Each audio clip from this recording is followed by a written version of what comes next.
A new kind of to-go cup is hitting the Omaha area, and this one involves beer. Lindsay Thies is downtown at Local to explain. Lindsay? Well, I definitely drew the short straw today, Jen. Very cool assignment. So I am here at Local 9th and Dodge with Eric. You are the, and I want to make sure I'm going to try my darndest to say this right, Cicerone, is that correct? Yep. And that's kind of like the beer equivalent of a sommelier, right? Exactly, yeah. So tell me what you have to do to become a Cicerone. That's a pretty heavy accredited process. You do a lot of, me just tasting beer for years and years and years, and then a lot of book learning as well, studying like the brewing process, proper serving techniques, draft systems, service, off flavors in beer, all kinds of different things. Sounds like a fun study. Not the worst thing to study. Not the worst thing. So these are a couple of seasonal brews you guys got going on right now at Local, all from Nebraska. What are we looking at? Got the Infusion Dean's Holiday Spice Ale.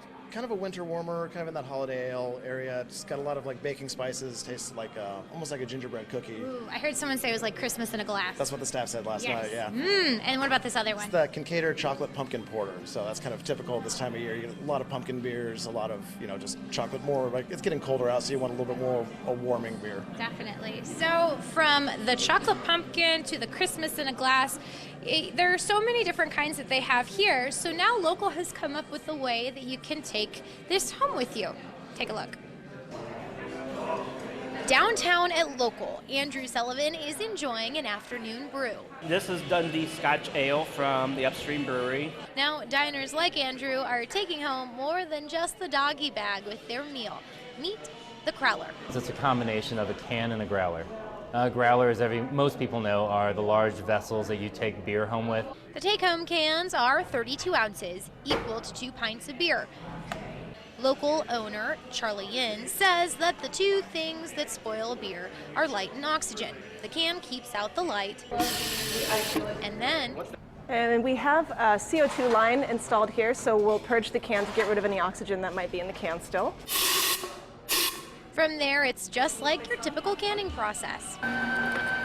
The same guys that make mason jars make the actual cans, but Local is giving some local business love to the Omaha company, Secret Penguin, using their design for the labels. They also sell cases to take home the Crowlers from Omaha makers Cafe DM.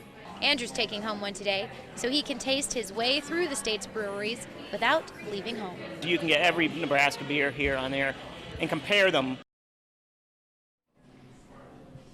Now back out here live, and I love too, they kind of will write down the name about the kind of beer that you're getting. So this one says Kincaid Jalapeno Devil's Gap. That sounds spicy. It's got a little bit of a kick to it, but yeah. A little bit of a kick. See, now I gotta ask, because I love root beer. Do you have anything like root beer for this, or ciders, or anything like that? We do have a cider on tap. We're looking into some hard root beers, but there's not a lot of that made locally here, so Gotcha. it's something we'll kind of look over the future. You should just get A&W. Oh, well, that's not local. Okay, sorry. Well, We can do the Peachtree one and there do you that go. again. There you go. Nice. Wonderful, wonderful. Well, we're going to be back here a little bit later to tell you more about these Crowlers. Maybe we'll try to spell it coming up. We're live downtown, Jen. Going to send it back to you. Awesome idea. Thanks, Lindsay. That was a great idea. I've worked at a couple breweries, and the Growlers always do very well. Do they? So I'm Yeah. sure these will do fantastic. Oh, great. Another rainy one out there. Rainy one out there. We're going to